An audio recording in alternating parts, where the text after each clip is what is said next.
بسم اللہ الرحمن الرحیم۔ ایک کامن سینس کی بات ہے کہ جو موجد کسی بھی مشینری کو ایجاد کرتا ہے تو سب اس سے پوچھتے ہیں کہ اس مشینری کے مقاصد کیا ہیں،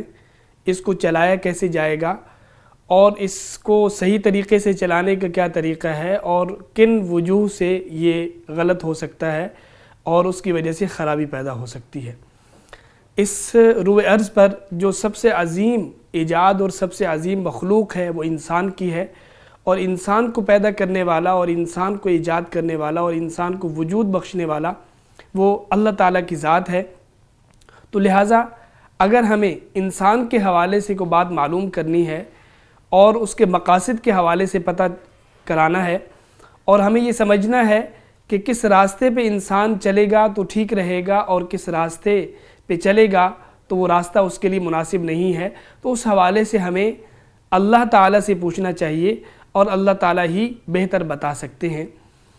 اللہ تعالیٰ نے انسان کو جب پیدا کیا ہے تو اس کو دیگر مخلوقات کی طرح جوڑے کی شکل میں پیدا کیا ہے، اس میں مرد بھی ہے اور اس میں عورتیں بھی ہیں۔ اللہ تعالیٰ ارشاد فرماتے ہیں یا ایھا الناس اتقوا ربکم الذی خلقکم من نفس واحدۃ وخلق منها زوجہا۔ تو لہٰذا یہ مرد اور عورت جو اللہ تعالیٰ نے پیدا کیے ہیں تو ان کی جو فطرت، ان کے جو مقاصد اور ان کے حوالے سے جو کچھ بھی ہمیں جاننا ہے وہ اللہ تعالیٰ سے جاننا ہے، اور پھر ہم بطور خاص خاتون عورت کے بارے میں جب دیکھتے ہیں کہ اس کو اس روئے ارض پر سب سے زیادہ اور سب سے عظیم مقام جو عطا کیا ہے تو وہ اسلام نے عطا کیا ہے۔ اسلام سے پہلے اس عورت کا کوئی ایسا مقام نہیں تھا کہ جس کو قابل ذکر سمجھا جائے۔ اسلام نے آ کر عورت کو عزت دی ہے، تقدس دیا ہے، مقام عطا فرمایا ہے، اور نبی کریم صلی اللہ علیہ وسلم نے عورت کے حوالے سے جو فضائل بیان فرمائے، جو اس کے تقدس کے حوالے سے ارشادات فرمائے، اس کی کوئی مثال اس روئے ارض پر موجود نہیں ہے۔ نبی کریم صلی اللہ علیہ وسلم نے فرمایا کہ حضرت فاطمہ جو نبی کریم صلی اللہ علیہ وسلم کی چہیتی صاحبزادی ہیں، ان کے بارے میں فرمایا کہ وہ میرے جسم کا ٹکڑا ہے، جس نے اس کو ایذا دی اس نے مجھے ایذا دی۔ اور اس کے علاوہ بے شمار احادیث ہیں، بے شمار آیات ہیں جس کے حوالے سے جس سے ہمیں پتہ چلتا ہے کہ اسلام کے نزدیک عورت کا بےحد مقام ہے۔ اور ہم یہ دیکھتے ہیں کہ ایک مہذب معاشرے میں اسلام کی نظر میں جو خاتون ہے اس کی 4 حیثیتیں ہیں، 4 کے علاوہ کو 5ویں حیثیت نہیں ہے۔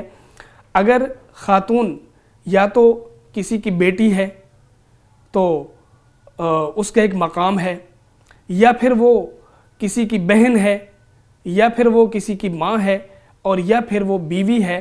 یہ 4 مقام ہے، اس کے علاوہ کوئی 5ویں حیثیت معاشرے کے اندر نہ صرف اسلام میں بلکہ کسی بھی مہذب معاشرے کے اندر کوئی 5ویں حیثیت نہیں ہے۔ آج ہم جو اس قسم کے نعرے سن رہے ہیں، میری مرضی قسم کے نعرے، تو یہ وہ ہیں جو کسی مہذب معاشرے کے اندر نہیں ہو سکتے، اور یہ وہ ان 4 میں سے کسی ایک میں نہیں آتا، بلکہ یہ کوئی 5ویں چیز ہے کہ جس کا تعلق نہ اسلام سے ہے اور نہ ایک مہذب معاشرے سے ہے۔ تو لہٰذا ہمیں یہ چاہیے، ہمیں اس سے یہ سمجھنا چاہیے کہ یہ جو کچھ اس وقت یہ نعرے لگ رہے ہیں، جو کچھ یہ آوازیں اٹھ رہی ہیں، اور عالمی یوم خواتین کے موقع پر جو خواتین حقوق کے حوالے سے بات اٹھاتی ہیں، تو اگر تو وہ ان حقوق کے حوالے سے ہے جو ان کا درست حق ہے، تو اسلام نے کوئی حق چھوڑا نہیں ہے جو خاتون کو نہ دیا ہو، اور اگر وہ اس کے علاوہ کچھ ہے تو یقیناً وہ کوئی حق نہیں ہے، بلکہ وہ ایک ایسی آواز ہے جس کا فطرت سے تعلق نہیں، جس کا اخلاق سے تعلق نہیں، جس کا تہذیب سے تعلق نہیں۔ تو اس قسم کی آوازیں ایک اسلامی معاشرے میں ہرگز نہیں ہونی چاہیے، اور ایسی آوازوں کے حوالے سے ہمیں چاہیے کہ ہم ان کی اصلاح کریں، ان کو درست رخ کی رہنمائی کریں، اور انہیں بتائیں کہ آپ کے جو حقوق تھے وہ سب اسلام نے دے دیے ہیں، اور انہی پر تمہیں رہنا ہوگا، اور اس کے اندر کوئی ایسی چیز چھوٹی نہیں ہے جو تمہیں ملی نہ ہو، اور